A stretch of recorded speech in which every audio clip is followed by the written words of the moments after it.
Hey everyone, and welcome back to The Perspective. I'm your host, Ethan, and alongside me, Richard Gilliver. Richard, how are you? I'm good. I'm just chilling out to the music. I love that opening intro. It's me too. It's got I like the beat. It's very X-Filesy. By the way, The Perspective is a show where we tackle paranormal and supernatural claims, belief in aliens, conspiracy theories, pretty much any claim you want to throw at us, and we apply a friendly skeptic's lens to it. So, Richard, what time is it by you? It's 2 minutes past 1 in the AM. Oh, so it's nice and late. I'm sorry, but I appreciate you doing good. This. I love it. Bring it on. We have open lines, so if you have a claim you want to talk to us about 951-364-2430. It looks like we have a call in the queue. We're just waiting for the call screener, and then we'll jump into calls. If you could, tell us a little bit about yourself, Richard, before we jump in. I'm a YouTuber, as are many people in this day and age of COVID. I do a show. I've got a show called Skeptic Takeout, where I kind of tackle a lot of the same things you do in long form, academic kind of way. My next show coming up is all about translations of texts of different religions. And I also do a weekly podcast called Skeptic Hangout with two other content creators, Laura McGee and Richard Gill, where we just sit down and shoot the shit. And, you know, sometimes we get things right, sometimes we get things wrong, and it's lighthearted and fun. Love it. The important thing is when you're wrong, or, to as long as you admit it. That's very important to us. And if we've got a Facebook group, and virtually after every episode, we'll go in, and any mistakes we make on air, that's the first thing we do. We make corrections. Really? Yeah, we love doing that. We think it's brilliant. I agree. I think it's really important, that and saying I don't know. Yeah, definitely. Also, you're going to be on Ask an Atheist this Thursday, for those that don't know. I'm looking forward to that as well. I don't know who's hosting it yet. It's either going to be me or Autumn, but one of us will do that. And again, we still have open lines. So if you have a claim and you want to talk to us, 951-364-2430. I personally have a habit of openly blasting myself. Like anytime I make a mistake, I'll take a screenshot of where I screwed up. Like, for instance, my pastor posts as a Republican. I said some fairly crappy stuff, so I'll post it so people can kind of see. I don't know, I'm a little scatterbrained tonight. I'm having trouble formulating my thoughts, so I'm going to rely on you a little bit more to vamp tonight. I'm really focused because I've just woken up. I had a couple of hours sleep, so I've just been throwing sugar down my neck to keep me awake. Ooh, there we go. The lines are coming in now. We're just waiting for the calls. Yeah, once they're screened, we'll pick them up. Thank you, Keith, for being our lovely call screener. Also, for those that don't know, host another show every Thursday with Hannah Vaughn called The Pickup Line. It's on dating, relationships, and sex. Yeah, that's all I got. Oh dear. You're not leaving it to me, are you? I'm leaving it to you. This is your test, right? We're putting you in the fire right now. I've not done many live streams. I love doing them. I love the interaction, especially when the ones where we get callers in, and you get to have those conversations. Last time I did this show, I was on with Brian Brainbug, and we had some great callers. It was so eclectic, but there were such good conversations. Really respectful from both sides, and that's what I like. I want those respectful conversations. I'm not here to kind of poo-poo anybody's beliefs, as we say in the UK. I just want conversations. I just want to find out what you believe and why. That's right. All I'm interested in doing. It's good fun. And honestly, I can't speak for Richard. Well, maybe I can speak for Richard. Our minds are fairly easy to change when presented with evidence. I do genuinely change my mind all the time. And I think it's important to just, if you're open-minded, be willing to change your position. I think you have to. I think if you're putting barriers up, it says something about you, that there's something inside you that you really do need to access and look at and assess and see why you're doing that. Right. And there's ways of doing that. You know, lots of people have done it through meditation. You know, people have done it through introspection for years and years and years. And sometimes that's attributed to religion as well. So it's really interesting how you can do that. I love that stuff. I'm really into it.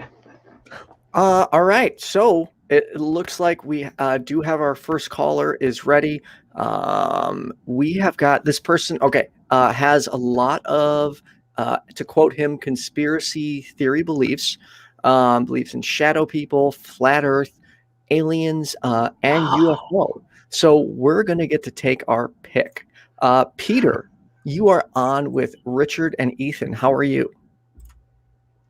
Hey, how's it going, Richard and Ethan? I'm doing amazing. How are you guys doing? Doing well. Good Thanks evening, for Peter. taking the time to call tonight.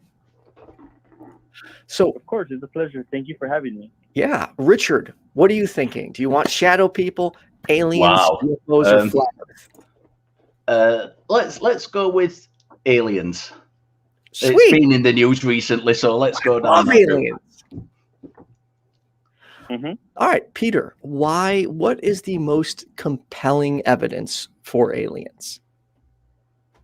Awesome. Good question. Good subject to start off. So, my belief on aliens is that, you know, based on scriptures, I think it's the devil himself, with the fallen angels. Yeah, it's the best evidence I would say for that. Besides scriptures, I think that, we see these, I like to call them aircraft, airplanes in the sky. I've actually witnessed them when I was younger. There's videos all over the internet on YouTube about them too. I do security in the K9 division, and I work with Russians and Armenians. And I have one of my co-workers. He's an older fella. He's probably like on his early 50s, and Okay. I'm not saying that that's old or anything. No, But he actually has a authentic video of a UFO, and it's like this red orb in the sky that just appears and disappears, and I was mesmerized by it. Let me just stop you a minute, Peter. I have no problem whatsoever with authentic videos of UFOs. Lots of people have authentic videos of UFOs that later turn out to be something perfectly normal.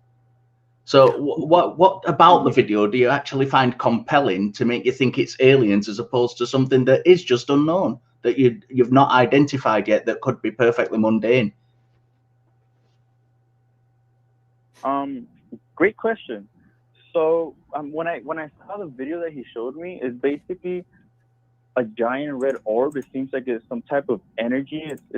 It's not fire. It's just a red energy. It's kind of like if you were to look up in the sky and see like a star, but it's much closer and much bigger, and it would just literally be on top and disappear and reappear. Something that is not natural. Okay, let me stop you again. Sorry, I don't mean to keep interrupting. I've had literally that experience in real life, not on video, in real life. I was about 17. Me and some friends were driving back. We were about 30 miles away from home, middle of the countryside.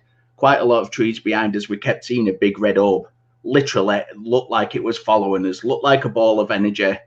We were driving for about 20 minutes, could constantly see it just flickering in and out of the trees. It turned out it was a light at a train station, a freight train station. But by the way we were positioned, it just literally looked like a big ball of energy following the car. How can you dismiss something like that? Wait, sorry. Did you say it was a train? It was a light at a freight train station, a static light. But because of the position of it in relation to the car, and because we were moving, and because there were trees and it was dark, the way it was flickering through the trees made it look like it was literally following the car for about 20 minutes. Okay. Yeah. I guess, yeah, Peter, how would you rule out a naturalistic explanation like that? Perfect question. So I ruled all that stuff out due to the fact that most things could be perspective based, like the whole train incident with you guys. So I know for a fact there was none of that stuff because the video it's clear. It's super HD. He has a brand new iPhone. Okay. the current model. And when you see the video, he's literally shooting straight up in the sky. There's nothing else. You could see the stars like in the background and Okay. and So it everything. was It's nighttime. up there. There's no noise. Peter, Yeah, it was yeah. It was nighttime. like level to like where a train would be or a house would be. It's literally in the sky. Okay. So let's grant, or at least I will grant, that it is a UFO. How do we know that that UFO is indeed alien and not, for instance, like a government ship? Another great question. So the thing about that is that I believe that UFOs are actually built here on Earth. Like I said earlier, I believe the people inside these crafts are aliens, which it's a modern word for the devil because the devil is always constantly changing names. He goes from like Satan to Lucifer to whatever other names there is in other parts of the world, but the most modern one is alien, and it's a deception. And So are we assessing this, Peter, if you don't mind me asking? Are you making the connection between the Bible, which I'll go into shortly, and UFOs and aliens? What is the connection you're getting there? perfect. So the connection is that in scriptures it says that the devil fell from heaven and he's like the all-knowing one. So he actually has the secrets of heaven and other metals and other type of material that he would need to build a type of aircraft that could be you know defy the laws of physics could be actually found here on Earth. Where in So the Bible does it say that the devil has the secrets of heaven? And what are the secrets of heaven? Surely only God's party to that knowledge, to the secrets. Yeah, I'm not as well versed in the Bible, but I don't remember that. I can't specifically remember the verse, but I do remember that there's a in Genesis there's a guy by the name of Enoch, and I believe he walked with God, and God showed him and told him how there's fallen angels here, and how a certain angels taught humans how to do certain things like makeup, witchcraft, fire, metalwork to make swords and stuff like that. So I believe that That's a far cry from Sorry. creating UFOs, though, isn't it? There are people in the Bronze Age who could create swords and fire. Yeah, correct. They're not necessarily the secrets of heaven, is what I'm trying to get at. They're things that people have known for thousands of years. Exactly. Those are just, I guess you could say, like when because the devil and the fallen angels have interacted with humans throughout the whole passage of time, Mm-hmm. and they didn't teach us exactly everything. They just taught us how to do certain things. The bigger secrets to like how to build amazing technologies and stuff like that kept to themselves. So they've not taught us the secrets of heaven then? Because previously you were saying that the reason that people had built these craft were that the devil had taught them the secrets of heaven. But now the devil hasn't taught them the secrets of heaven. So I'm just a bit confused as to where you're actually going with this, what the actual claim is. I'm trying to pin you down on what the actual claim is and the connections you're actually making between the Bible and these UFOs. Correct. So I'm not so sure. Like I said, I'm not so sure if humans are the ones building this, but I know that these aircrafts are being built here on Earth for sure. There's no need for planets or for them to be coming from Mars because all the materials needed to build anything could be found here on Earth. We have exotic elements, metals, and all this other stuff. The only hard thing is to how to put them together to make the aircraft. But like I said, the devil has this knowledge, this wisdom. He is the king of the earth for now. So let me ask you this. Are you open to it just being a regular aircraft created by humans? Or are you like 100% yes, this was created by the devil? I think it could possibly be a little bit of both. I do believe that humans, a certain group of humans, are working with the devil hand by side, hand in hand. So it could either be humans helping a certain elite helping the devil build these aircrafts, or it could just be the devil himself. Why do you think the elite would want to help? I guess why would people be working hand in hand with the devil? And why would the devil need aircrafts? Perfect question. So the devil would need aircrafts due to the fact that there's more land beyond the North Pole than what they're telling us.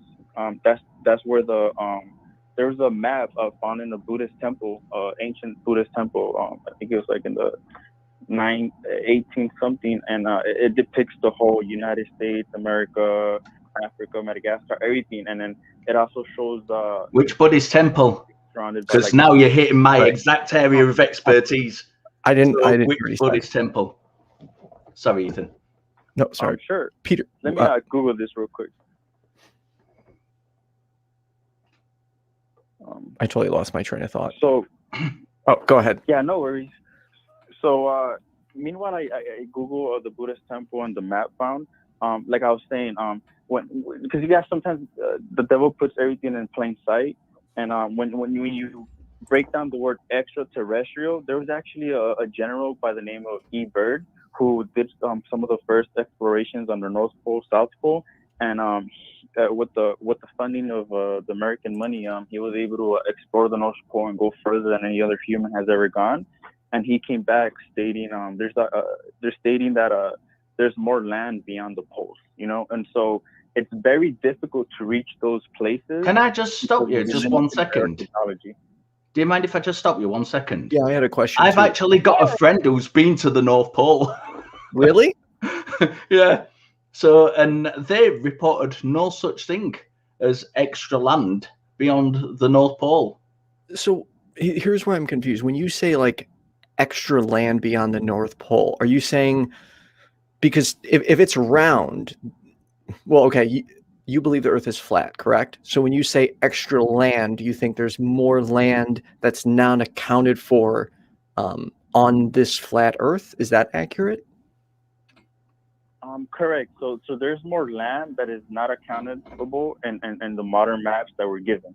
And these maps, or these extra land, like I said, there's General E. Byrd. It's all documented. He said that he found more land. And it's very difficult to access it, and that's where these UFOs come from. They're extraterrestrial. They come from the extra land that's out there. It's not. Peter, can I just ask you a question? Because you've just said something which has just piqued my mind, and this may be in your defence. So, is it, according to the flat Earth maps I've seen, the North Pole is in the middle, and it's the South Pole which goes around the outside, which has got the extra round at the maps outside. So are you saying that it's actually the North Pole that's round out the outside and not the South Pole? Oh yeah, well, sorry about that. I probably got it confused. You're right. The North Pole is in the middle of the map, and we're right. So I was just checking. That's all. And iceberg. No, you're good. You're good. But like I said, when they say extraterrestrial, it doesn't mean like these UFOs are not coming from Mars or Jupiter or Venus. They're actually coming from this land that is not accountable, that it's nearly impossible to get to with like modern technology. And that's the reason why they have these amazing aircraft. So do you... that are capable of traveling there. So if you think the Earth is flat, like do you... I guess because I'm not that familiar with how much flat earthers believe, do you think like we are actually in a galaxy and there are other planets, like as you specified, Mars, Mercury, Venus? Are these like other planets in our solar system, or are they just figments or illusions? Like where are you at on that? Perfect question. So moving on to the flat earth, I believe that kind of like what scriptures say, earth is immovable, so we don't move. Kind of like there's mentioned something about four corners. I believe it could be the shape of a table. We might be encased, like nobody could leave the earth, like in some type of invisible force field. So the best kind of model I could kind of explain is kind of like a snow globe. You know how like the bottom is flat and we're kind of surrounded by this bubble. But this bubble seems to be some type of energy, and it's holding waters above, which is why when we look up, the sky is blue. When it comes to planets and stuff like that, I don't believe they're actually what they're telling us. They're not pieces of rocks or pieces of gas. They're actually trapped inside the snow globe with us, with the sun and the moon. That's an You keep interesting saying, theory. sorry, Ethan. Sorry. You keep saying they keep telling us this and they keep telling us that and they keep. Who are these they? Mm-hmm.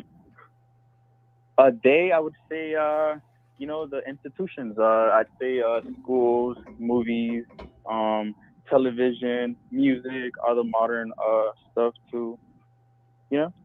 Why do you think they are all like, I guess, what's the purpose of them hiding it, and how are they able to keep this secret so well? Mm-hmm. So their purpose of all of this is to, I guess, take God out of the equation. It's also a type of, like, I'd say, like, maybe ego and like enslaving humanity. But I think the biggest part is taking God out of the whole creation thing, because if you look at how they I'm not gonna say they, of how modern cosmology was born, or how the planet was born. They treat stuff like the Big Bang, but they can't explain simple things like what exploded, when did it explode, why did it explode, what exploded. And if you come to like modern science, like real truth science, not pseudoscience, explosions don't create things. Explosions only destroy. So it's everything that they teach us in schools and movies. The Big Bang wasn't an explosion, though. Are you aware of that? That the Big Bang wasn't actually an explosion? That was a derogatory name that was given to it by people who were detractors. Yeah, the people who weren't in favor of the model actually called it that, taking the mickey out of it. It was a piss-taking name. Yeah, it was the Big Bang is, as we understand it, is actually, it's an expansion. It's not nothing exploded. Okay. Nothing went bang. There was no light. It was an expansion of a singularity. So no explosion did create anything, because according to the model, there was no explosion.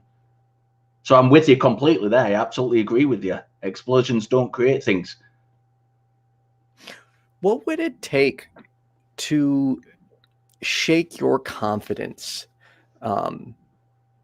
in all of this? Because you do,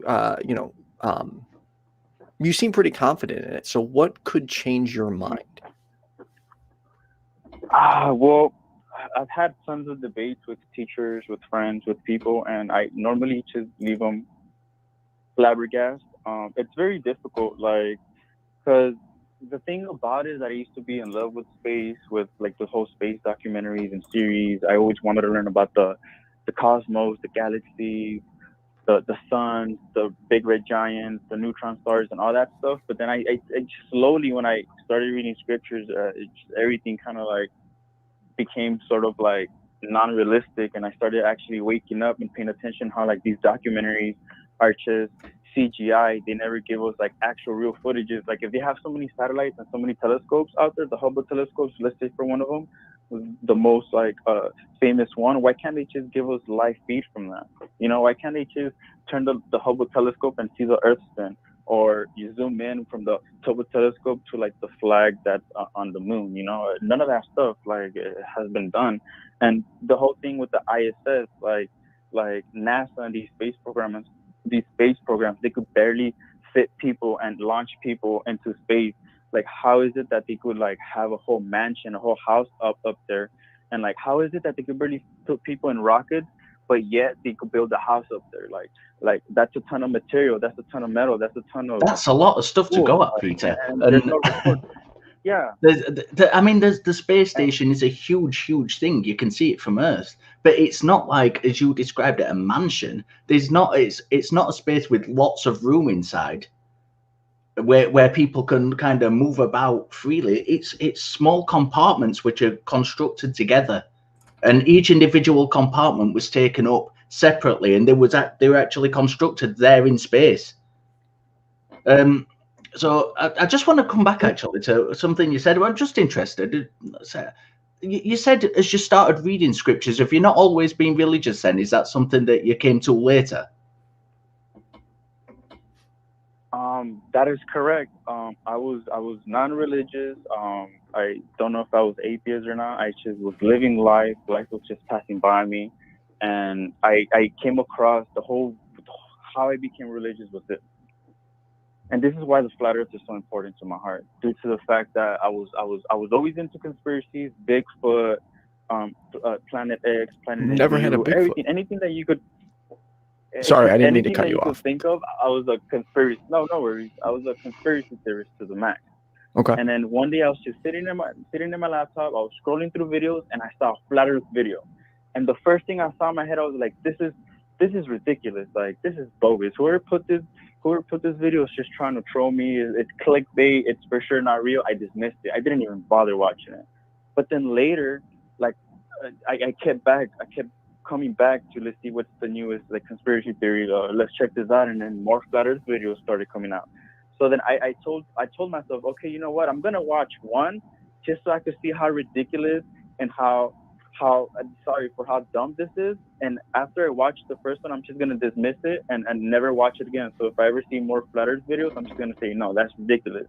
But then I ended up seeing one of Eric Dubé's flat Earth videos, and it blew my mind. And then I was like, what? I never thought about this. And then it started watching more. It was the time where censorship on YouTube wasn't as strong. So there's a lot of great people uploading videos about the flat Earth and how the scriptures back it up. How, you know, they say it's like the four corners of Earth. How it says in Genesis how the Earth is unmovable and we don't move. And like most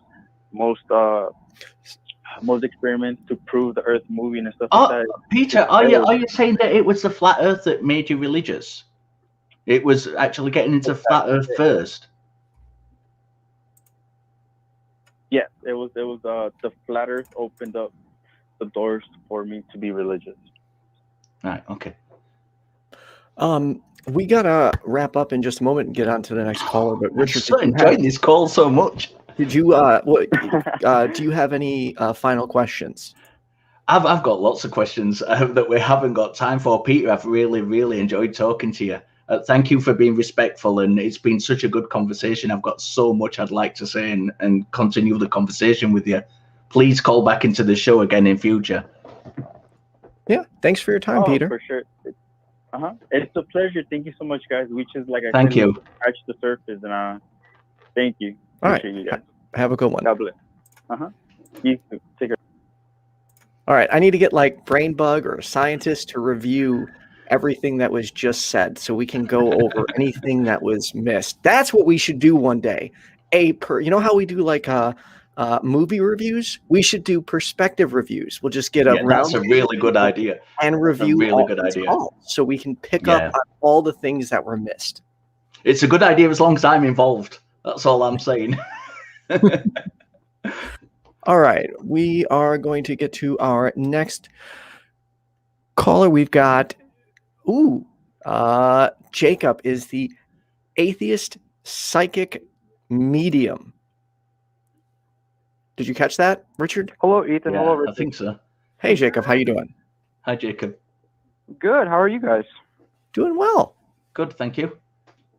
So tell us, Richard specifically, a little bit about your abilities. So I was on, I don't know how many podcasts ago it was, but I called in and I talked to Ethan and Dave, and I explained a little bit to them, but I'll explain to you.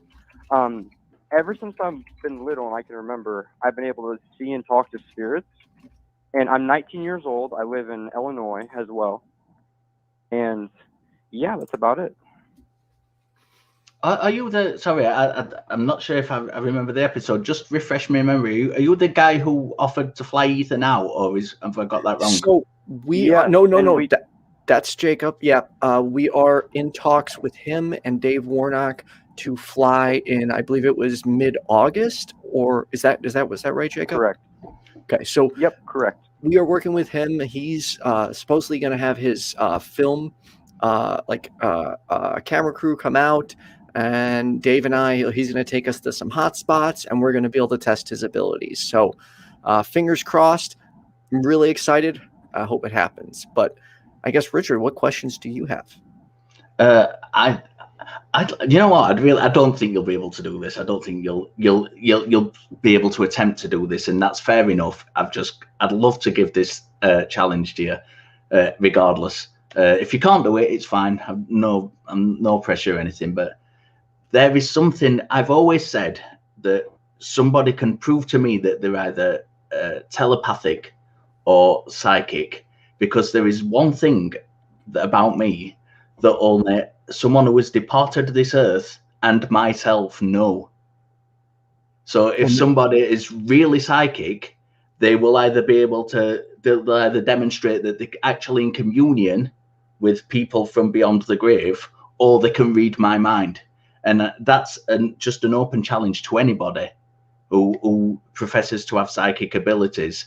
I'd love for you to be able to tell me what that thing is that only myself and a departed person know.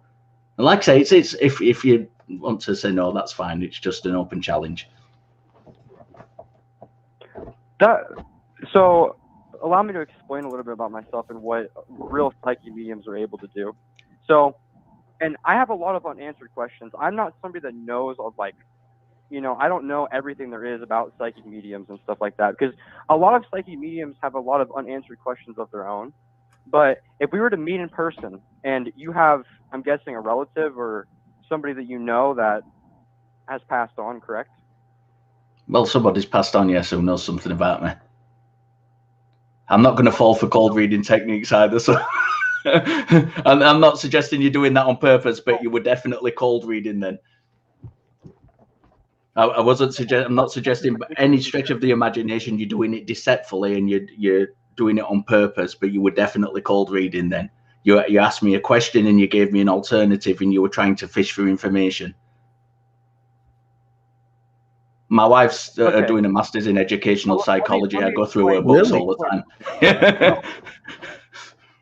I keep nicking her books, her textbooks. So not everybody, like, I don't just walk up to people and I don't just hear and talk to dead people, okay? Okay. A lot of the times what's happening is that they choose to present themselves to me, whether that be for reasons of, and I'm talking about dead people here, reasons they have, or reasons for other reasons that are unknown. They'll reach out to me. So for instance, I'll tell you a quick story. When I was younger, the way that I figured out about how I was able to work with my abilities is me and my family, which is, we're all non-religious, by the way. So I didn't grow up religious or anything like that. We lived in a really old house in Canton, Illinois. Really old. It was built in the 1900s. And my dad purchased. Can I just stop you? Sorry, this is just an aside, but it always makes me laugh when I watch these shows in the US and everybody says, I lived in a really old house from 1900. I'm from the UK. My house is 80 years old and it's a relatively new house. Yeah, it's a relatively new house. So we have houses that go back hundreds and hundreds of years like a standard. Sorry, that's just an aside. Carry on with your story. Well, okay, to be fair, well, I think older houses can be a little bit more spooky, but that's only because they're older and they creak more and they, you know, not necessarily up to code, so there's more problems. But anyways, Jacob, please continue. The reason for older homes having a lot more paranormal experiences, I feel like, is they have a lot more history and a lot more time to build on top of the paranormal. For instance, like death, tragic losses that might have happened in the house, or tragic things that might have happened there that would cause spirits to stay there. Like, for instance, jails, you know, prisons, places of war, stuff like that. So that's why I feel like older places hold more paranormal stories and energies. But let me get on with my story. So when I was younger, this was around 5 or 6 years old, I didn't know anything about my dad purchasing a home from this lady, okay? And he purchased the home from this lady. She was around 80. Her family, Ruby's family, was basically the one that sold it to my dad because she was very old. She had dementia. And after my dad bought the home, he had us kids. I have a brother, and he married my mom. And around 5 or 6 years old, I would start communicating with this woman. And later on, I found out her name is Ruby, and he's the one that my dad bought the house from. But I wasn't communicating with my family about this. Back then, I was very young. I was really, I don't know, I felt like I was kind of oblivious to it first, and then I kind of grew into it. And I was able to start talking to more spirits, like my grandmother that passed away. And I started going over to friends' houses when I grew up more. And that's when I realized what I was really able to do, because in my town of Canton, Illinois, we have a lot of history, and a lot of the friends' houses that I was going over to, they were really old as well too, and there's a lot of spiritual experiences I gathered from that. But that's just one story that I honestly would have no clue of knowing who this lady was. And I've been talking to her. She's actually like my grandma. I still talk to her this day when I visit my mom.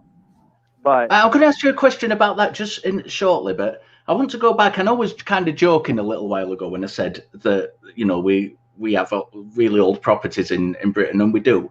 What criteria would you say is kind of age range wise, is because you said the older the property is, the more paranormal activity is. Is there some kind of criteria you might have that suggests that at a certain age, a property is more likely to have a certain amount of activity, and the further back you go, the exponentially that growth in that activity because of the age of the house? I think I worded it a little wrong, and that is that it's time that matters.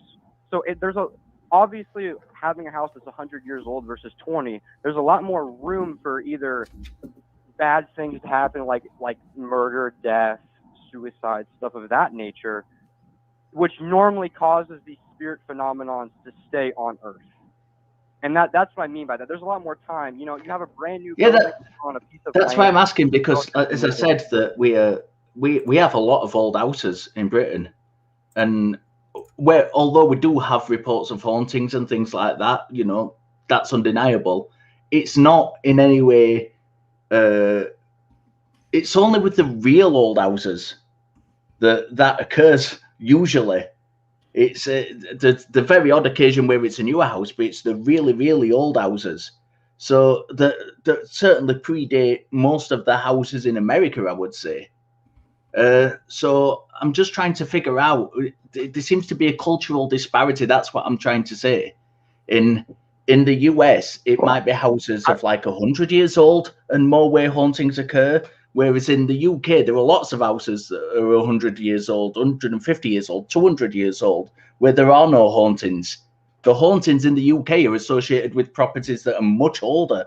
So it seems to me like it might be a psychological phenomenon in people, which is connecting them to kind of the mystery of antiquity, if you like. So where for the US, where you don't have many older houses, people are more attracted to those older houses, and that's where they kind of pick up that vibe from. Whereas in the UK, we're going back much further to get those hauntings. And I'm just wondering on what your thoughts might be on that. Well, that's a very interesting theory. I'd have to think about that more, you know. But do you have any more questions that you'd like to ask, not related to that? I have one more question. That we can think about. Is there anything you could do for us right now to demonstrate your ability? No. Now, if you ever have a psychic medium or somebody that is claiming to be able to go on the phone and speak things and tell you about, you know, past loved ones or something like that, normally they're trying to scam you. Okay, now there might be. That sounds like a not true Scotsman fallacy. But why are you making the assessment? Sorry, go on, continue. Go on. Sorry, there's a delay, Jacob and Richard, so sometimes we talk over each other. It's definitely not intentional. So the reason I don't know exactly what Richard said, but the reason for that being is because I have to be next to somebody that could, you know, or in a place that has had that energy happen to it. I can't do anything over the phone. So to answer your question, Ethan, no, I couldn't do anything right now. But when we do meet in person, I'll definitely be able to show and do things on camera that will definitely impress you. Yes. Well, so, to answer your question, no. I think that's a perfect spot to put a pin in it. Unless you had any other questions, Richard. No, I was my only train of thought there was that I was just trying to point out that just because you can't do it, it doesn't mean that other psychic mediums can't do it, and that they're trying to scam you if they claim they can. That's all I was trying to put forward. That's why I also said too that I've never heard of anybody that has successfully been able to do that I can reliably say so as, yes. I wouldn't want to go out there and say, there's psychic mediums that could do that, because I personally never heard of any that I believe in. Because there's a lot of psychic mediums that I've been able to disnounce. Like, I don't know if you've ever heard of the show Dead Files, but I've actually interviewed some of the people that have been on that show. We actually had the show come to Canton, Illinois, which is a funny coincidence. And I've actually interviewed and went inside that home that still has paranormal stuff happening to this day. And I've interviewed that family, and I've been able to disnounce and discredit all the stuff they did on that show. I've proved it all to be false. So Okay. the last. if you guys want to look at it, Go ahead. it's called Devil's Plaything. It's called Devil's Plaything or Devil's Playhouse. Okay. You guys should write that down if you want to go look at that later on. Devil's Playhouse. I have an episode that I'm working on with that family. I've recorded all of it. I've had my film team out in Los Angeles come down, and we've interviewed that whole family. And we're going to be also releasing our own episode of that house. And yeah, that's about it. I look forward to meeting you and going over all this. But one last question. It's from Philip Leitch. Thanks for the $5 super chat. I still want to know the answer to Richard's question. If mediums give true answers unknowable to them, how do we know they can't read minds? Now, that is a great question. I'm sorry I didn't answer that previously. I completely forgot about that. So that's a tough one for me to answer. Honestly, that's a tough one for me to answer. The best answer that I could have saying that we cannot read minds, and that's going against what he just said, is the fact that when I go into places, I sometimes have visions, or I guess anomalies come talk to me about potentially dead family members or things that have happened to them. I went to Gettysburg. That was a very interesting one, a story for a different time, but that's without other human beings be there that could be related to those instances. So that's a theory, the mind reading theories, that's a theory, but for a lot of my experiences, I'm normally by myself or with a small camera crew that doesn't have any relation to the spot that I'm going to. So I don't know how that would necessarily tie into the theory, but I'm just using my, examples to best answer that question. So I personally believe I don't read minds by any means, but, that's an interesting theory. I don't have all the answers, but it's a very interesting theory to think about. All right. Well, Jacob, thank you so much for your call today, and I look forward to speaking again soon and getting this trip set up. Yeah, great call. Thank you. Thank you so much, Richard, as well. It was very nice talking to both of you. All right. You have a good one. Bye-bye. Take care. Thank you. Any final thoughts before we get to our next caller? I love talking about things like that. I'd like to say that big test for me, that big test for me that would prove that somebody's either psychic or can read minds.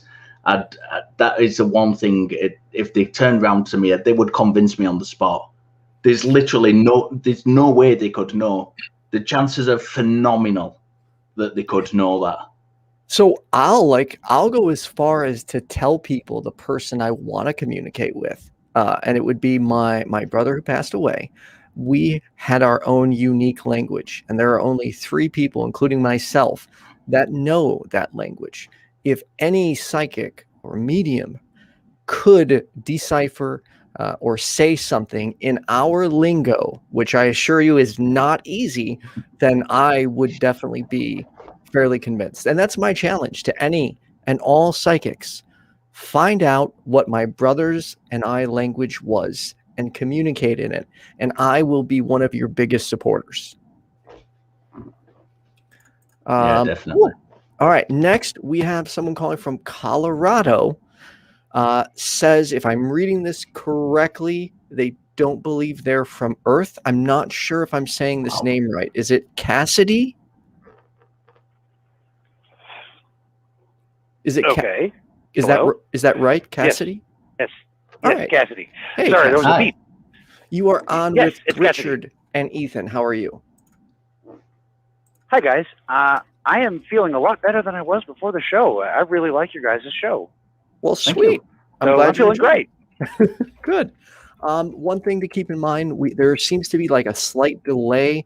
So if we overtalk each other at any point, just know it's not intentional. It's unfortunately comes with streaming. Yeah, there's just a delay with the call. So anyways, am I reading this correctly that you believe you're not from Earth? Well, it's a little bit more complicated than that. I didn't come out of a spaceship or anything. Okay. I was born in Denver, Colorado, in 1978. So it's not like that, and it's not a starseed thing. You know, I saw somebody ask that, and I'm watching the show while I'm talking to you guys. But it's not what a starseed thing. What's that? All right, okay. Starseeds are forms of, or rather, one evolution of awakened human beings who believe that they can remember their previous incarnations on other planets. I'm not one of them. Okay.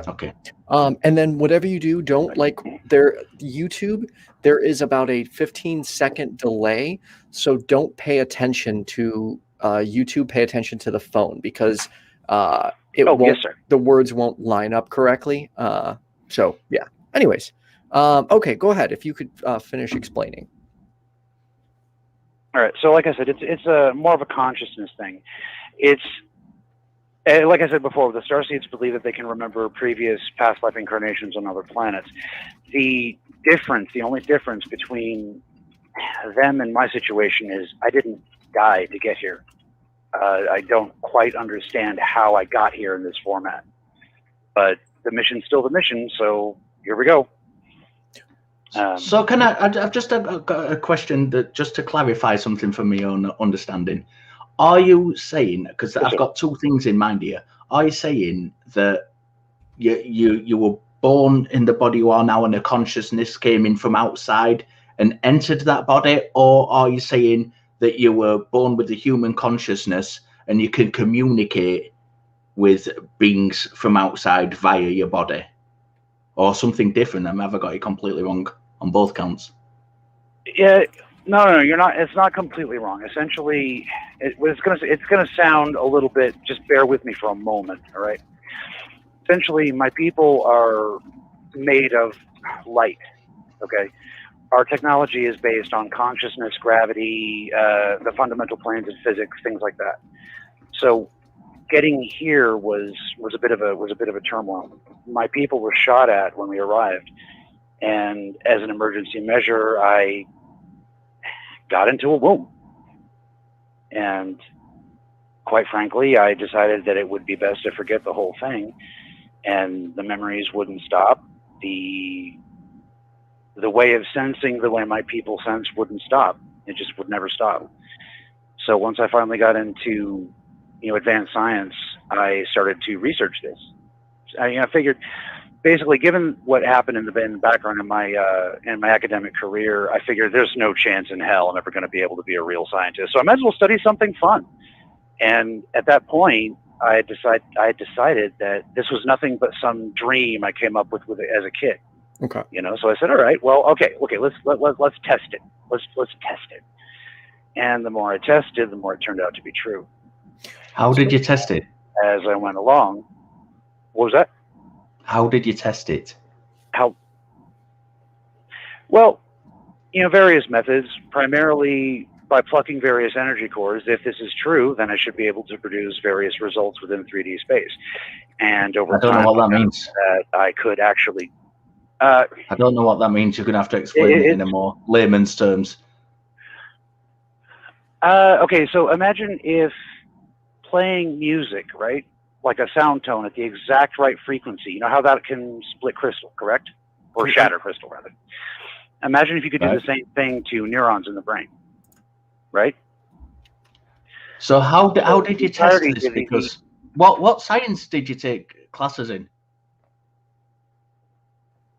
Oh, originally biology. I wanted to be a marine biologist. I wanted to show the world what I saw in whales and stop the whale hunting. And I realized after studying human history that wasn't going to happen. Let me just explain why I'm going down this route with you, why I'm asking you these questions, because I don't want you to think I'm just asking you random questions for the sake of it. You're saying you evidenced this to yourself by doing tests, but yet the tests you're explaining to me don't seem to have anything to do with your professional scientific career, they just seem to be more just kind of things that you, and I don't mean to be rude when I say this, but just things that you're plucking out of thin air. They don't seem to be testable tests. They're nothing that can be repeatable by anyone. I'm just wondering how I want they are repeatable. How are they repeatable? Yes, I have several human students. Part of the mission is to teach our technology. That's the deal. We get a home, you get our technology. The mission hasn't changed just because I wasn't born a starseed. I have so many questions. And as far as scientific career, hold on one second. I have no scientific career. My scientific career got blown out of the water before I even made it out of college. Okay. There's a whole story. Thank you for clarifying that. So essentially, well, hold on. So what I decided to do was apply what I learned of the scientific method to these memories. It was purely an artistic endeavor. You see what I mean? So, yeah, that's all I wanted to say. Go ahead, please. Okay. I don't know where to go with this, but I have two questions. One, sure. When you say you chose a womb, because as far as I know, two people have sex and then they can conceive a child. How did you get into a womb when, from the my naturalistic understanding is it's just sperm, egg, bam, humans born? Well, consciousness doesn't exist until, the second trimester? So, I mean, until then, there's literally just a matter of cells. It's a biological cocoon, I guess, is a good way to put it. So does that mean you robbed somebody else's brain? Like there was somebody else's consciousness and you took it over? No, I told you, consciousness is a fundamental of our technology. People who believe in spirits and whatnot, like Christians, for example, they'll talk about like the waiting room where a mother meets the baby that they're going to meet, correct? I'm not trying to be mocking, I'm trying to be poetic. So that space, right, can be described in physics when one understands the phenomenon at play. So while a spiritualist would say it's a spiritual waiting room, I would see it as essentially the pinpoint of consciousness that forms a conception between mother and father. Basically, I couldn't have come here unless my mother said so. Can you explain a little bit? Oh, sorry, go ahead. Well, yeah, let me actually real quick. So does this imply that all of us are these people, like including me? Yes. Yes, absolutely. How can I unlock these memories? This is literally just I'm sorry, go ahead. How can I unlock these memories? Well, there's a number of methods.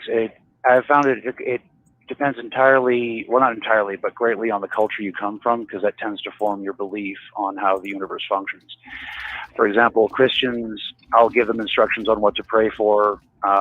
Atheists, I'll give them the same instructions that Socrates used.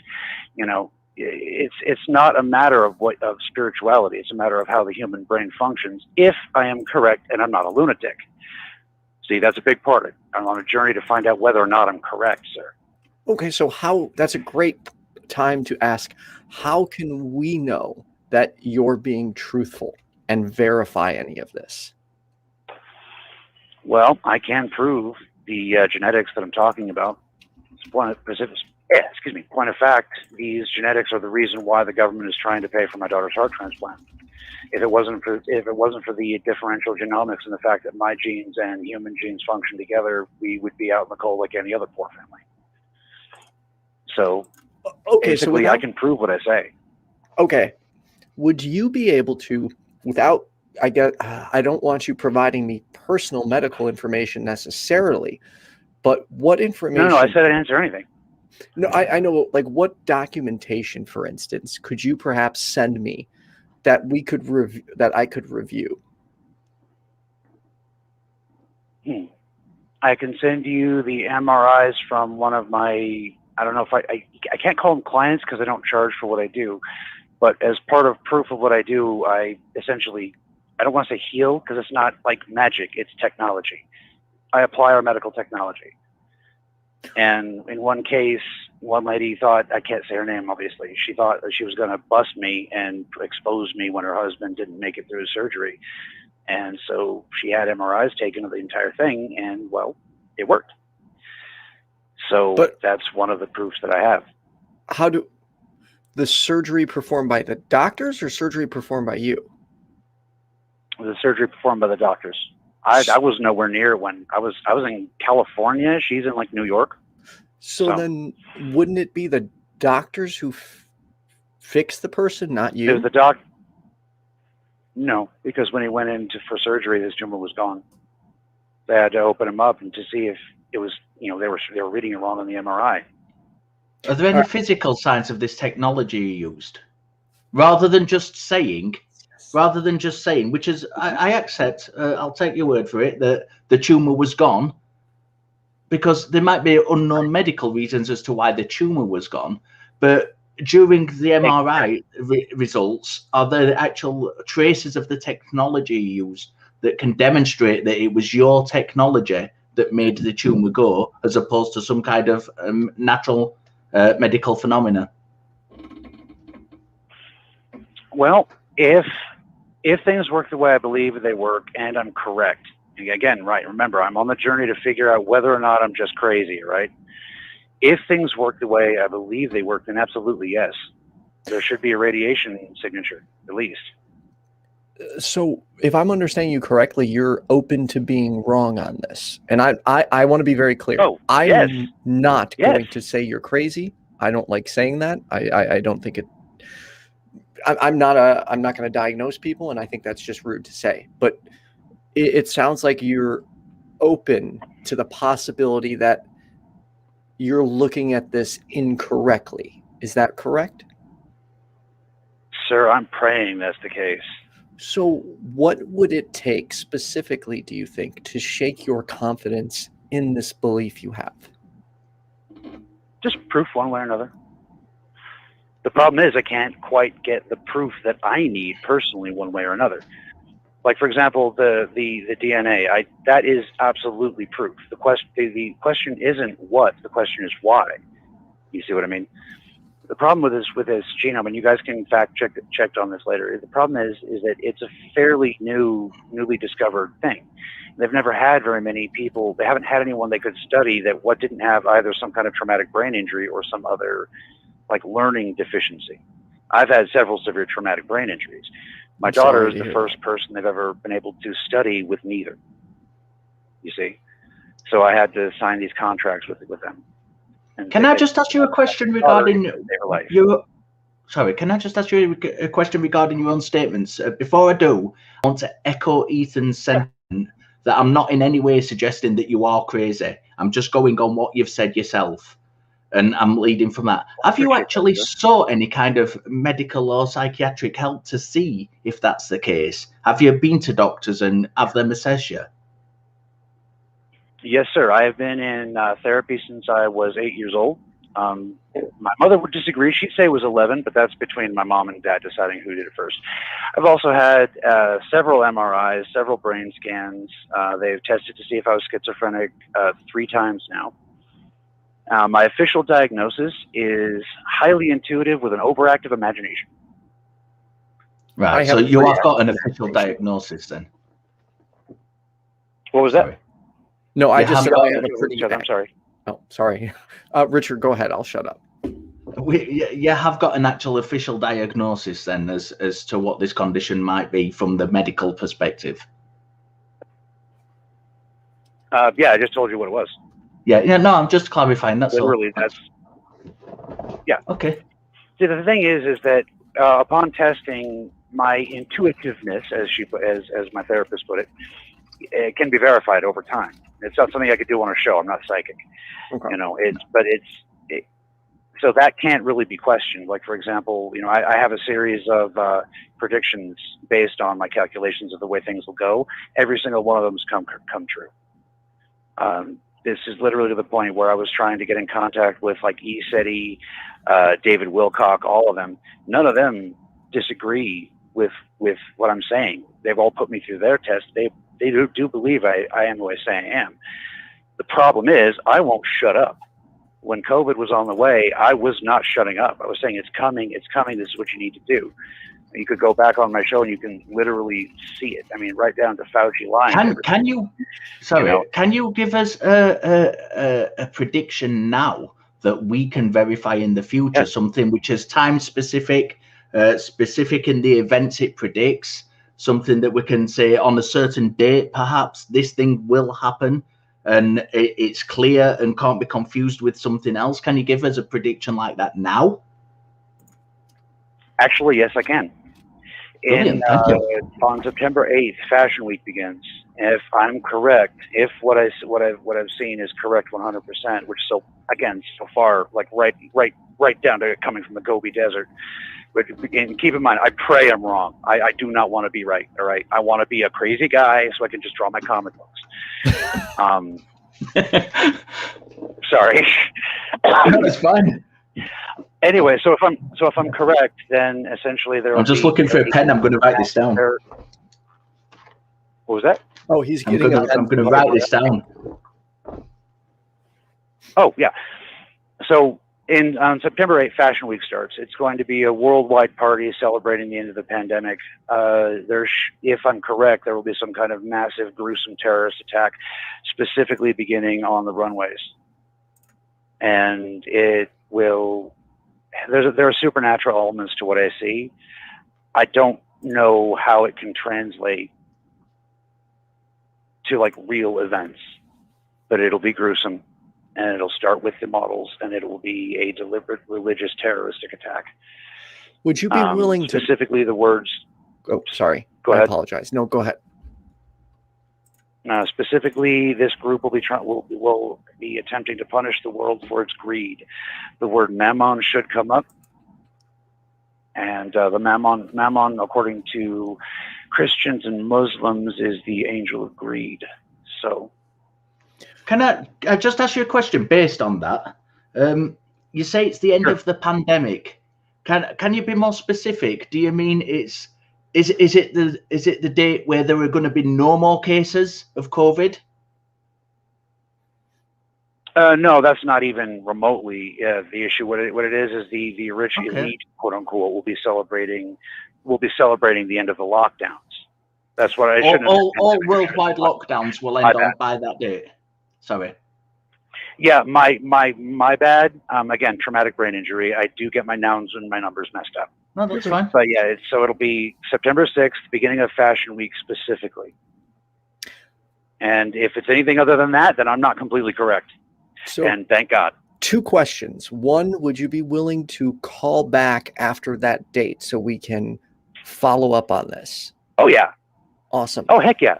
And then, if there's anything left to call back on. Question 2. This is a super chat from Stiletto Ray. Thank you.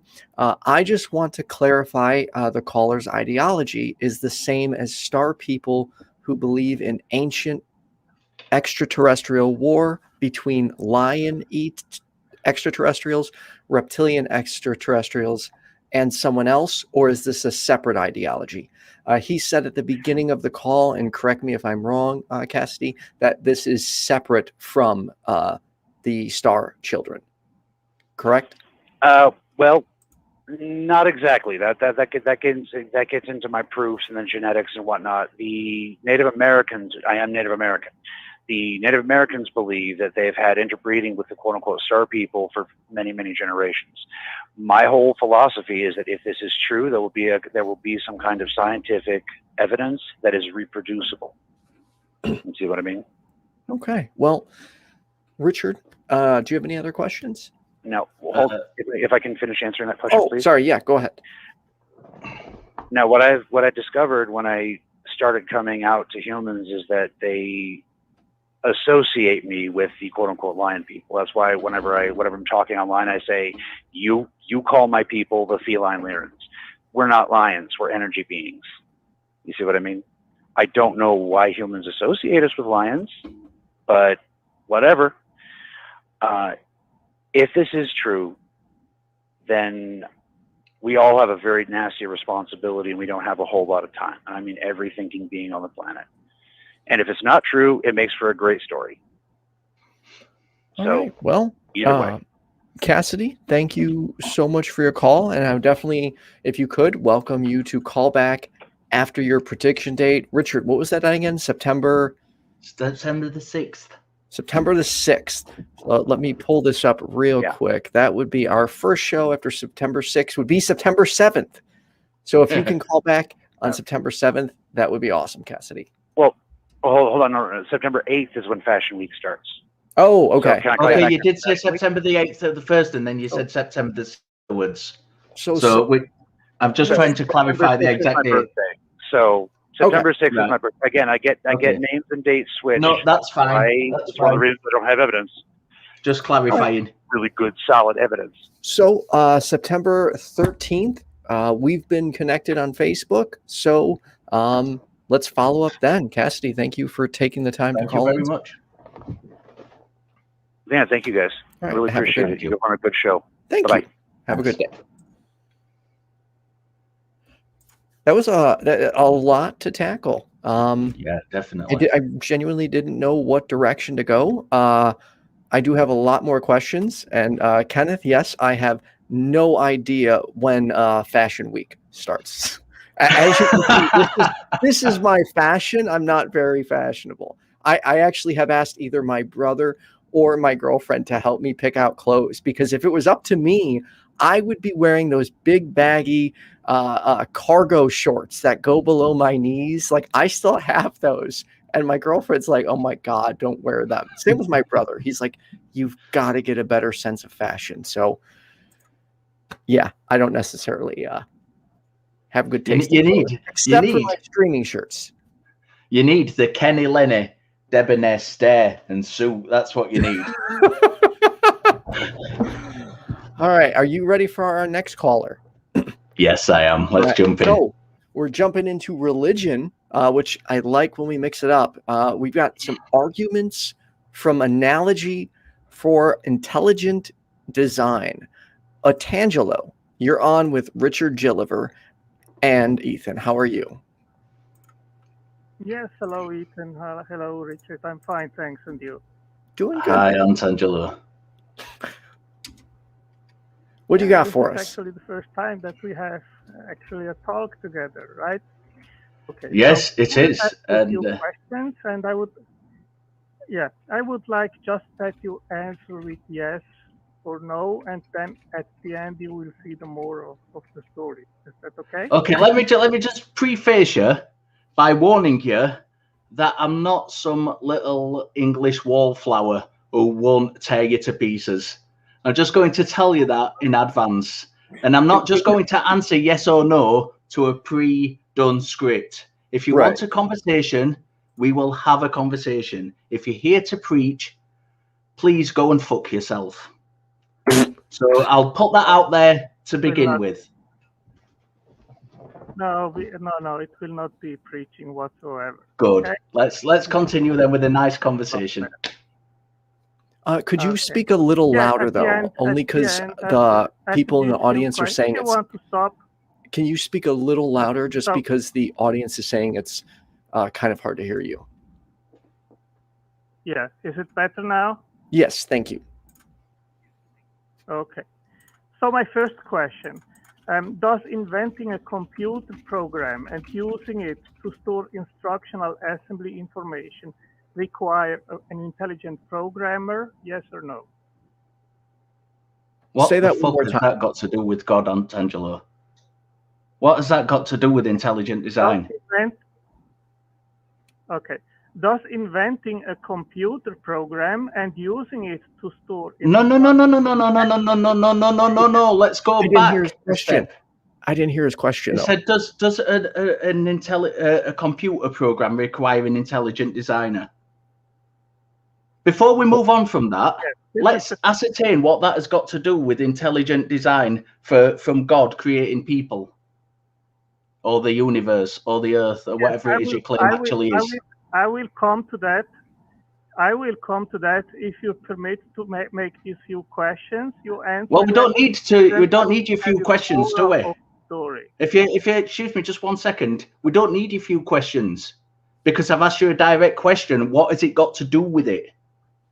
We don't need to go through the whole spiel for you to tell me what it's got to do with it. Okay. Okay, so what relevance is a human creating a computer, Antangelo? What relevance has a human being creating a computer and designing a computer got to do with a God figure creating the universe or designing the universe? What relevance has it got? Let's start there. What relevance it has to it? Okay. Can you please just first answer that question, then I will answer yours. Is that okay? No, it's not okay. I've asked you a clarifying question, and I would like you to answer the clarifying question. I can't answer that question until I've got the clarifying question out of the way. What relevance has it got to a God creating the universe? What is the specific relevance? What is the claim that you're making? Okay.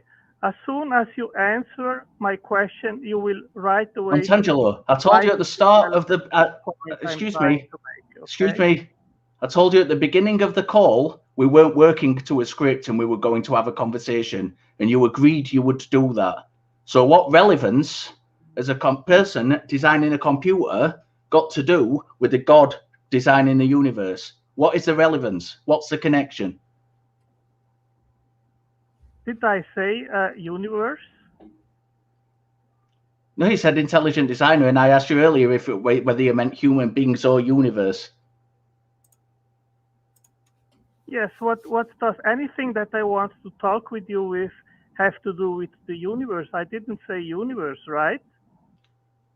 So what is the point you're making then? I would try to come to it if you permit. Would you permit? I'm trying to permit. I'm asking you clarifying questions, which you seem to be avoiding. No, I will be very clear with you if you permit that we can go through this, okay? So Right, you'll okay, only answer clarifying questions if we go through the script you're providing. Is that what you're saying? I will ask just one question, which I would ask you to answer with yes or no, and then I will explain and clarify why I asked that question. Is that okay? Okay, we'll play along for your first question, yeah. Okay. Does inventing computer programs and using them to store instructional assembly information require a programmer? Yes or no? As far as I'm aware, yes. Same answer. Okay. Genes together form a master DNA program. So we have a program stored in DNA, which is used to, for example... That has got nothing to do with the clarifying question I asked you. That's just a claim you're making. Yeah, you've just literally come and made a claim. I asked you a clarifying question and you said you would answer it after I answered your question. I've just answered your question. You've completely avoided the clarifying question I asked you, which you promised to answer, and gone on to make a claim. I'm not interested in your claim. I want to know the clarifying answer to the question I asked. You confirmed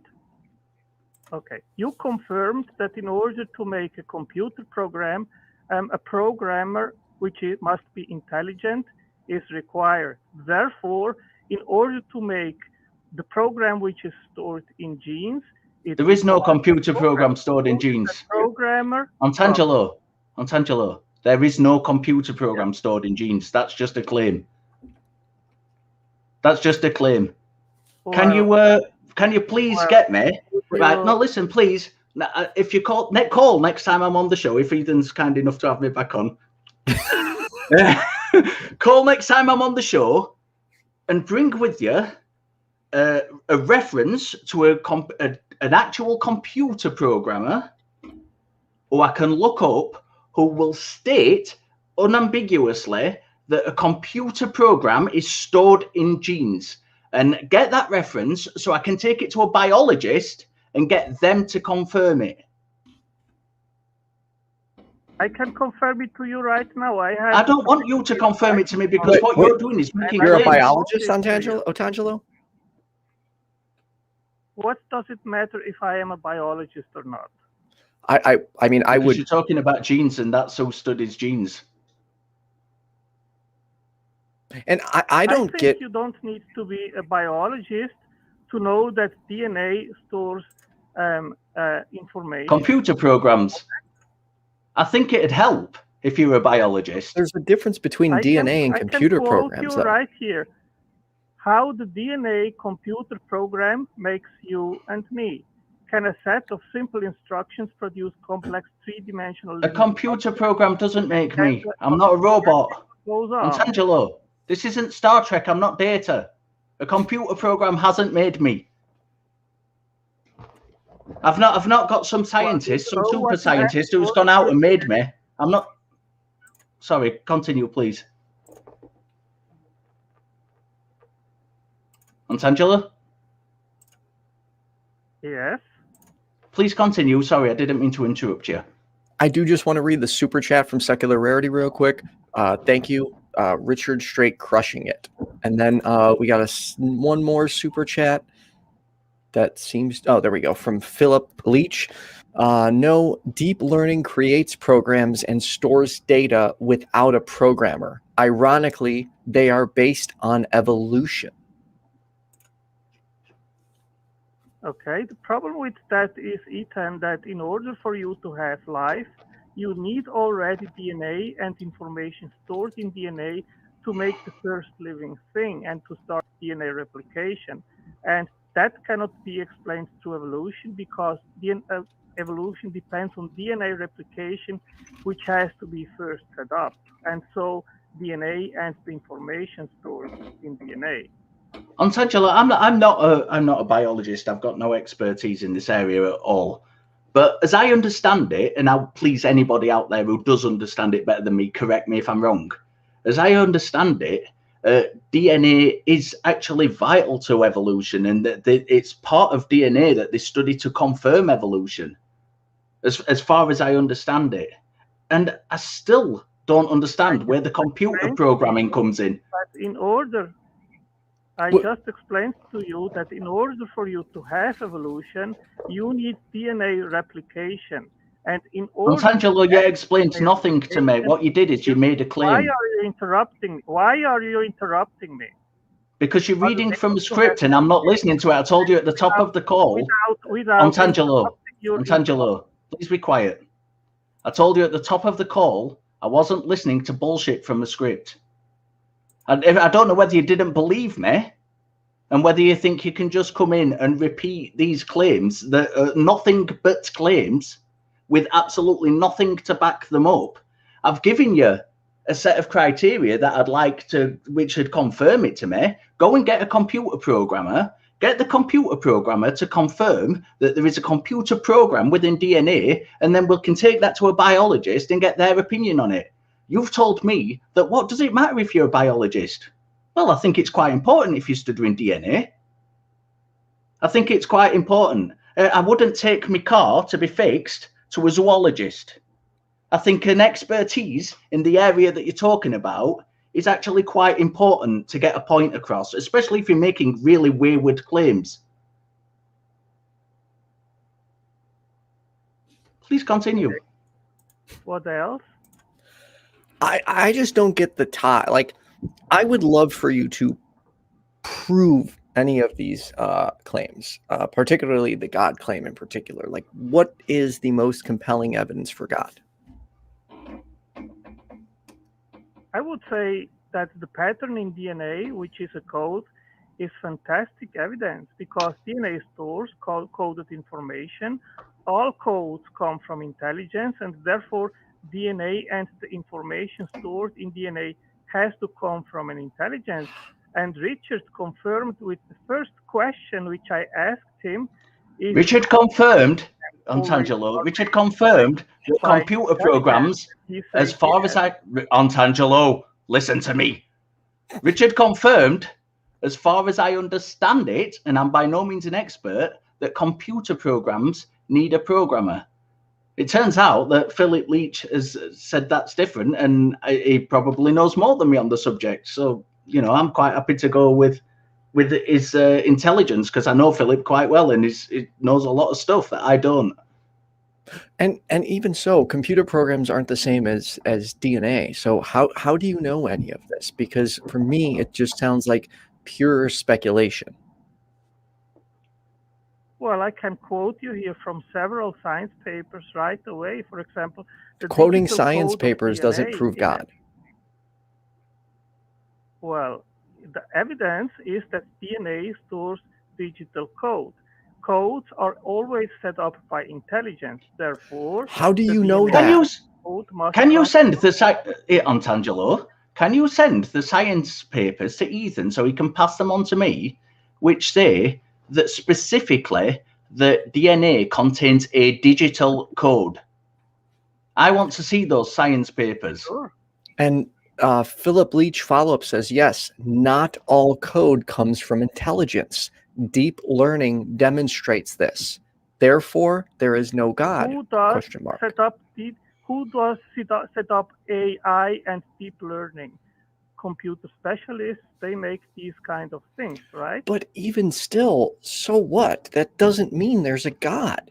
You're looking at one thing and saying because there is a, quote, intelligent designer here, that means there must be an intelligent designer over here too. How do you know any of this? Okay, Ethan, first of all, let's establish here that DNA in fact stores information. I can quote here, DNA information from digital code to analog structure. So what? The digital linear code okay. Otangelo. So what if it stores code? I'm not a biologist, so I can't confirm or deny that. But how does, if DNA stores code, how does that prove there's a God?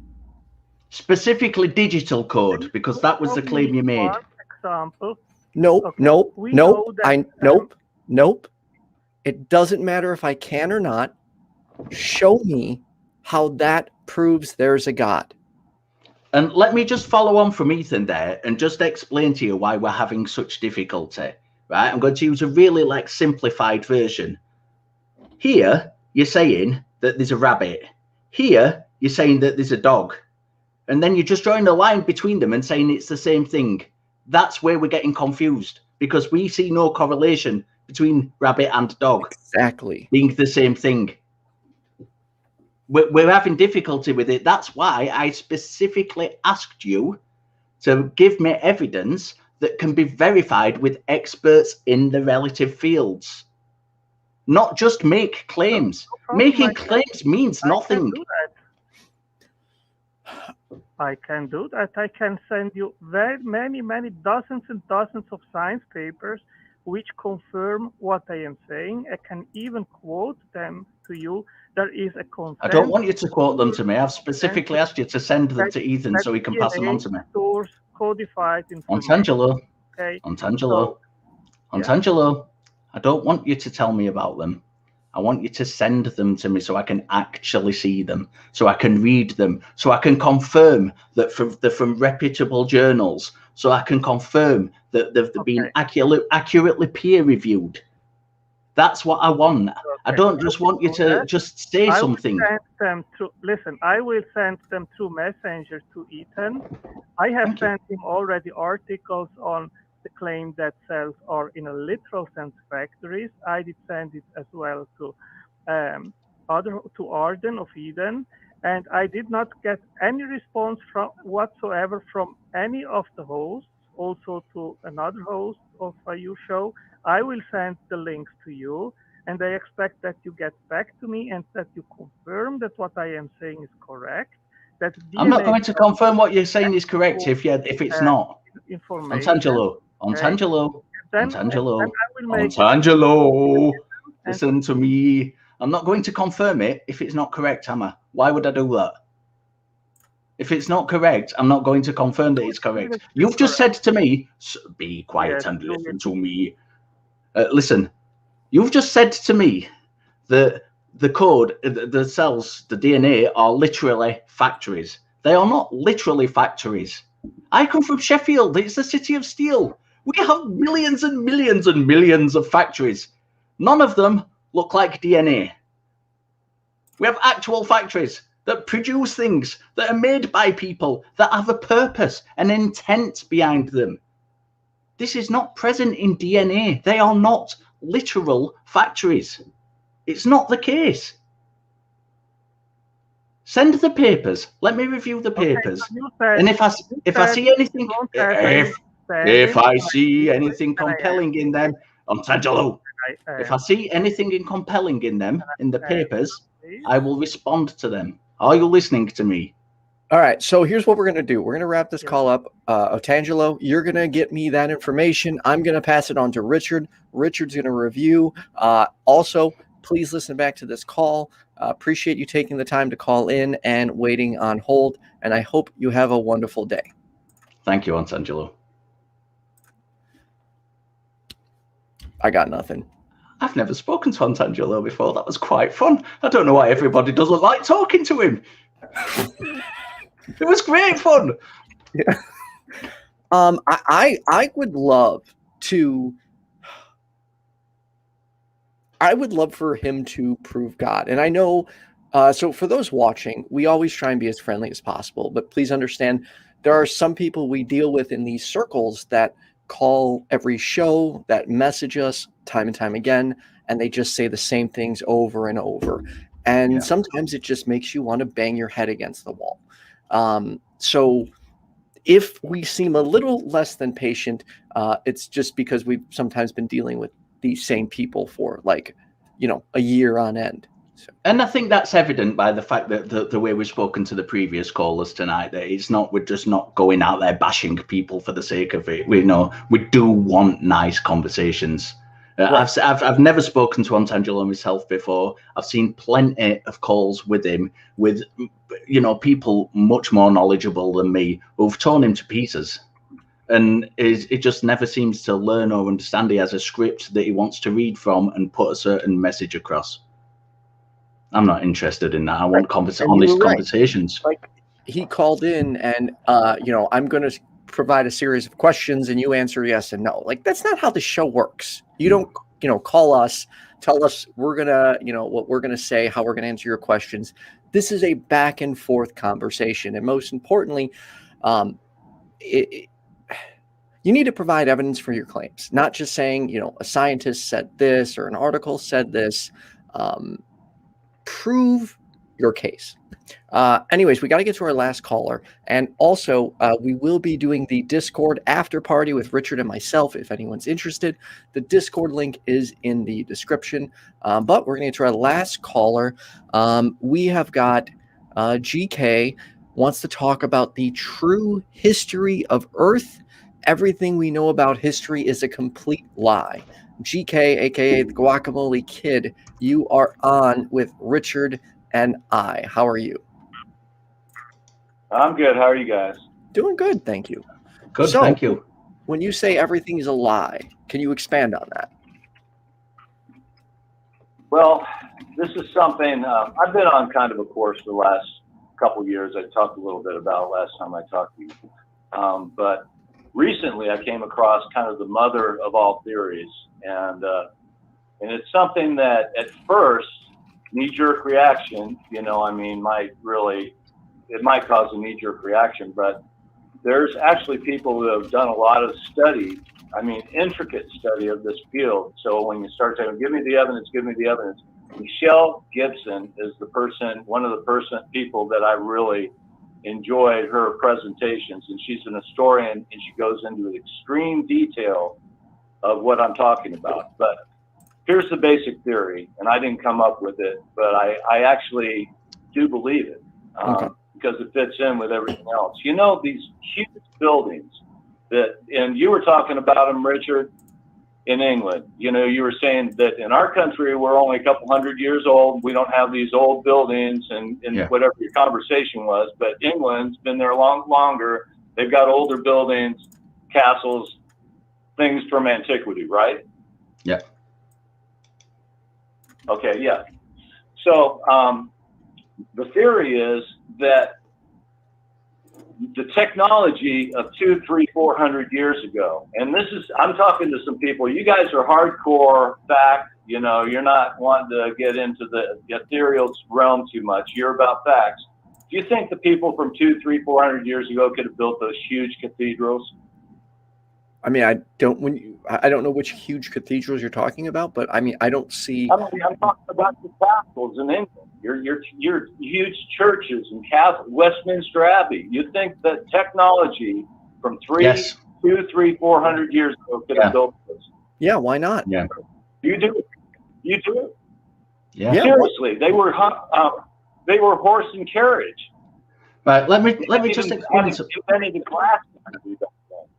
Let me just explain. No, I think those buildings were there for a long time, and they were inherited, and they basically erased the history that really was and fed us some bullshit about where all these buildings and stuff came from. Anything they couldn't explain. It's not just the buildings either. It's not just the buildings. Right. Let me just explain why I think that yes, they were capable of doing it. I'm studying religion, philosophy, and ethics at university, and as part of that course, I've actually had to study the architecture of these big cathedrals. And as part of that study, we've actually had to look into the shapes of how those buildings have developed. So, for example, what's known as the Gothic arch, which is an arch like that, wasn't possible in the earlier buildings, because they didn't know how to do it. If you have a look at the older buildings, they have rounded windows. Now, they didn't have the technology available to make the pointed windows. They had to, it was only as a process came along through experimentation that these pointed windows were possible. So it's not just a case that they didn't have the technology, or they did have the technology. The technology came along as a process.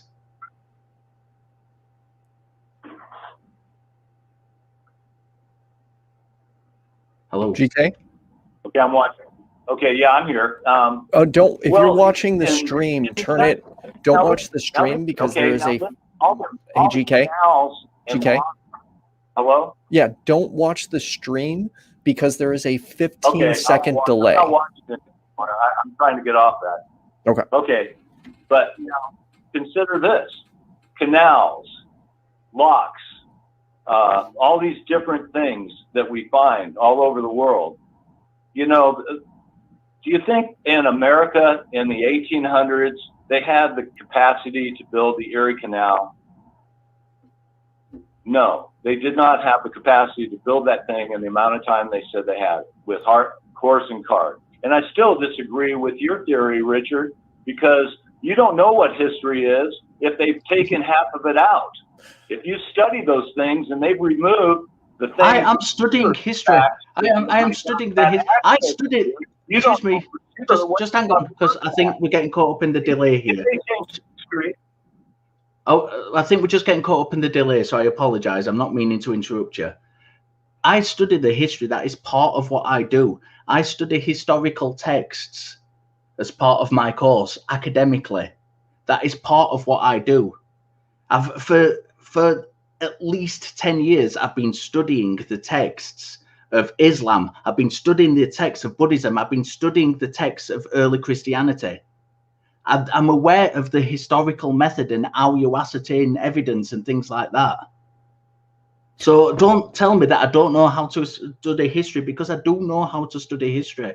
I may not be the world's best at it, but you know, I've got a lot to learn, and there's lots I don't know. But I do know the basics of how to study history. And real quick, so a couple of people in the chat had said Micheal Gibson is not a historian, but additionally, directly from Micheal Gibson's website, and I quote, "This information was received by me in an intuitive, co-creative process with the universe, because I really wanted to know the truth who beat the megaliths." So GK, that is an outright admission that this is not based on fact. But listen to me, you guys. Listen to me. The architecture you're talking about and everything is not just in England. It was here in America too. They inherited that stuff. They did not build it. They did not build it. And have you ever heard? You've heard of the Crystal Palace? So what are you implying then? I guess, like when you're saying they didn't build it, who built it? Built out of glass, and England didn't even have a glass factory yet. And then they destroyed it. So why would they destroy a building like that? Why did they destroy all these old giant buildings of the past? They only kept the ones that they could explain away and make up some bullshit about who built them and stuff. okay, GK. Because they weren't built. GK. They weren't built GK. as churches. They weren't GK. built as mosques. GK. They weren't built. They were built. GK. Energy.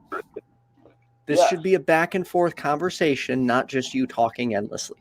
So, Well, okay. I was listening to Richard last time. I was trying to copy him. Fair point. so what are you exactly claiming? So you're saying history is a lie. So who do you think built these?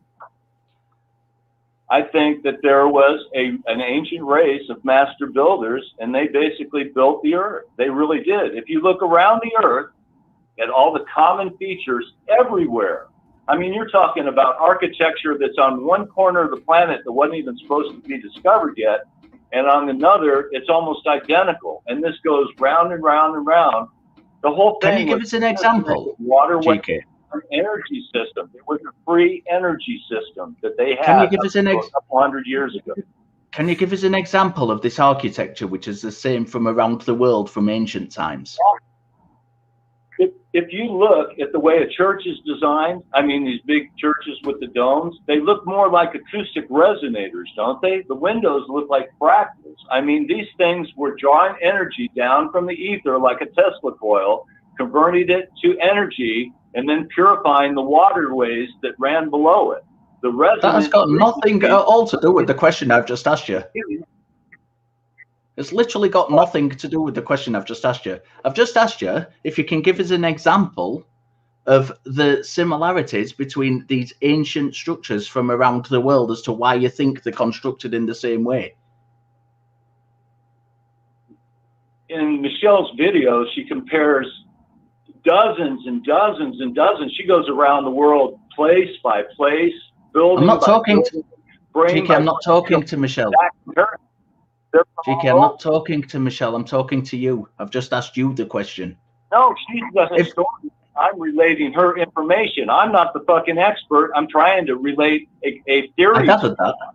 You're not relaying the information, though, because I've just asked you a question and you just directed me to Micheal. That's not relaying the information. No, she's the expert. She's the expert. How is she an expert when she's not a historian and she admitted to finding all of this information intuitively? A ton of fucking bullshit. If you're just an historian, hey, that doesn't automatically get credence from me. Okay. You know what I mean? When you're an honest historian, I don't think there's a such thing as an honest historian. Just hang on a minute, because I just need to clarify something with Ethan.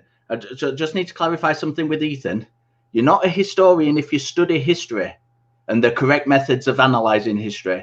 You're an historian if you sit down, say and look for the secrets of the universe, apparently.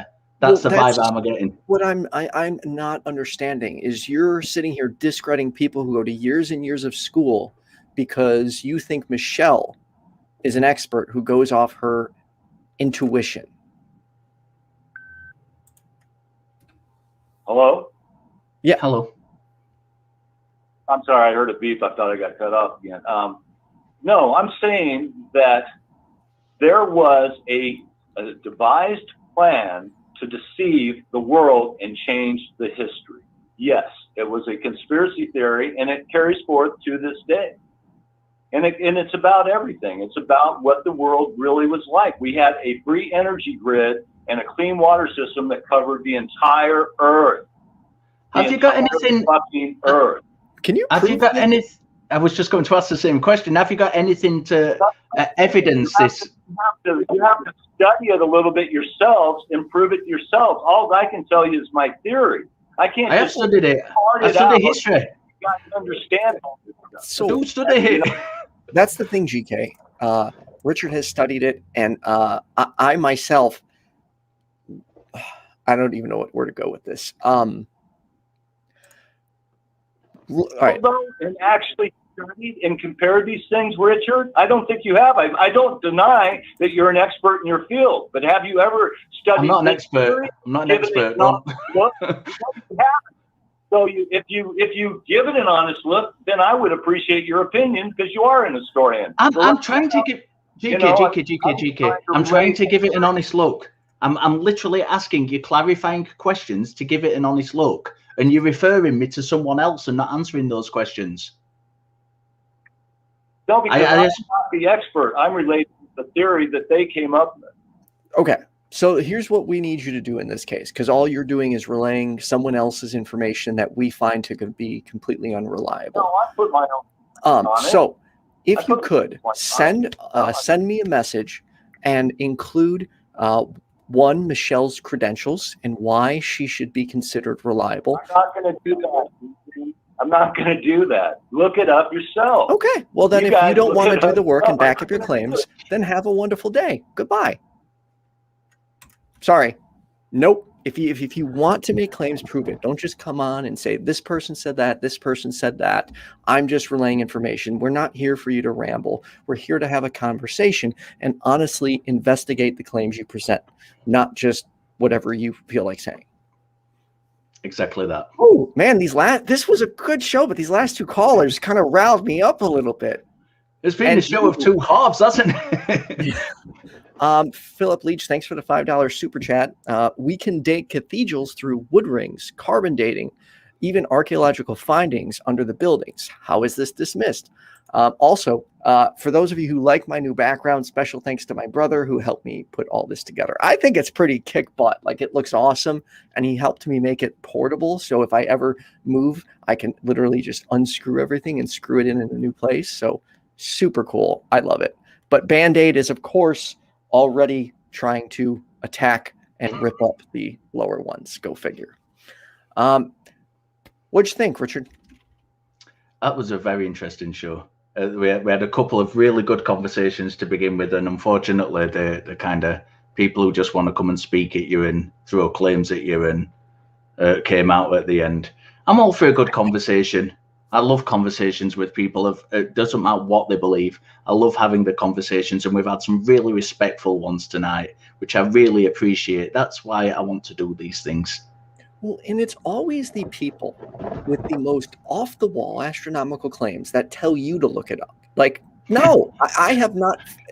Like, I have not found anything you've said to be credible, and you need to. Anyways. Richard, what do you got going on? We've got, I'm not sure when, I've got a new episode of Skeptic Takeout coming out at some point. It took me a while to do. They usually come out once every month. Or this latest one's going to be all about translation of text, of religious texts, and how we look at doing translations and interpreting them and things. It's going to be an epic one. I think the script's getting longer and longer every time I write it. And on a weekly basis, we do a Skeptic Hangout, which is, as I said earlier, just three people sat around shooting the shit, sometimes making mistakes, just talking about different subjects every week. We have special guests every so often who help keep us in line. And yeah, that's it. It's great. I'm on Ask the Atheist with either you or Autumn on Thursday, which I'm really looking forward to. I confirmed with her during the show. So Ask an Atheist is at 8 p.m. It is on my Twitch channel. So if you haven't subscribed to my Twitch, please do. twitch.tv/YFNAtheist. I'd like to thank our top tier patrons: Cindy Plaza, Kenneth, Leonard, Skye, JumpandShoot, Oz, P, Secular Rarity, Philip Leitch, Kaitlyn Beyond, Toast, Richard Gilliver, Sunset Sarge, The Blazing Wizard Pope, Ameet, Mathew, WKL, and Ray Sylvester. Thank you all for your patronage. And if you like what we do, consider becoming a patron for as low as $1 a month. Link in the description. Believe it or not, it makes a difference because these phone calls, they cost money. So every little bit does help. This Thursday, the Ethan and Jenna Show returns, youtube.com/the Ethan and Jenna Show with Jenna Belk, when we're going to do a mental health checkup and talk about the new baby that Jenna had. And then after that, Ask an Atheist. And then after that, the pickup line at 9 p.m. with Hannah Vaughn. If you'd like to continue the conversation, please join us on the Discord. We'll be there in about 5 minutes. Everyone, thank you for watching. Richard, thanks for doing this. Thank you so much. Yeah, brilliant. Like and subscribe, and have a good day.